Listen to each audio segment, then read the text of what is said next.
ayadoo walwal badan ay ka muujisay bulshada Soomaaliyeed ee ku nool caasimadda magaalada Muqdisho faafidda cudurka coronavirus ayaa waxa maamulka degmada Xamar Weyne ee gobolka Banaadir uu bilaabay olole lagu wacyigelinayo bulshada Soomaaliyeed ee ku nool degmada Xamar Weyne iyo sidii ay isaga ilaalin lahaayeen ama ay u sameyn lahaayeen ka hortagga cudurka COVID-19 ee coronavirus.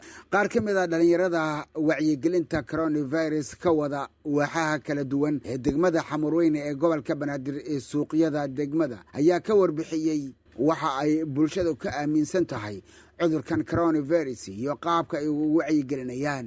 magacayga saddexan waa Hani Khaliif Xasan joogtan degmada Xamar Weyne.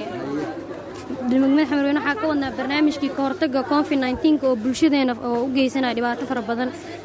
marka dadku waxaan ku wacyigelinaynaa si iskaga uga fogaa lahaayeen maadaama uu salahayn daawo uu leeyahay ka hortag si ay uga hortagi lahaayeen ayaa ku wacyigelinaynaa dadkeena deegaanka. bulshada waxay ka aaminsan yihiin waxaan inuu iska yahay wax yar oo hargab ahaan ka aaminsan saameyntiisana aad ay noogu sii fideysaa.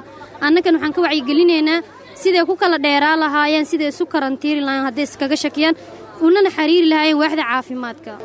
magacaygu waa Cali Cabdiraxmaan Cumar Garaadoon aana horjoogayaasha COVID-19 ee wacyigelinta degmada Xamar Weyne.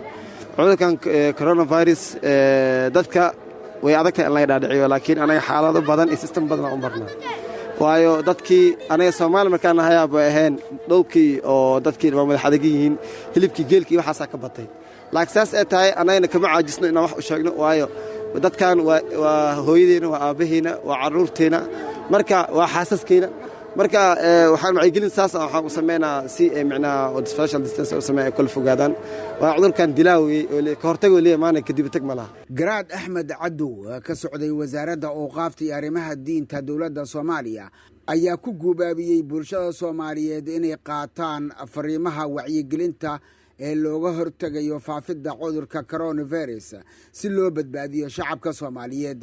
runtii dadku waxay jecel yihiin in wax marka la wacyigelinayo diin loo sheego. Soomaaliyeedna waxa waaye boqolkiiba muslim waaye. wacyigelintana waxay tahay waa diin waa xadiiskeena Maxamed sallallahu alayhi wasallam iyo aayadii Quraanka Kariimka ah ayaa lagu wacyigelinayaa intaas oo qof kasta haba naftiisa inuu ilaaliyo ah oo maxay ahayd qoftu inuu naftiisa ka ilaaliyo waxyaabo xumaanta diinta dhan ayaa nafaraysa. Cabdiraxmaan Cumar Cabdi gudoomiyaha dhinaca arrimaha bulshada maamulka degmada Xamar Weyne ayaa ka hadlay qaabka wacyigelinta ay ugu socoto degmada Xamar Weyne. reerka markii la guriga uu soo galayo qofka cusub inuusan guriga iska soo galin ama caruurta taaban ilaa inta uu gacmaha ka dhaqanayo gacmaha markuu dhaqmo kadib uu reerka u gudbo sababa noocaas oo cudur haduu wado uusan gudaha ula gelin waxyaabo noocaas uga wacyigelinayna marka shaqadana waxay ahayd shaqo wada jiro dawladda Soomaaliya ayaa waday dadaalo looga hortagayo faafidda cudurka coronavirus waxaana degmooyinka gobolka Banaadir ka soconaya barnaamijka lagu wacyigelinayo bulshada Soomaaliyeed sidii ay isaga kaashan lahaayeen ka hortagga faafidda cudurka coronavirus. Muuse Cusmaan Abtow, telefishinka qaranka Soomaaliyeed, Muqdisho.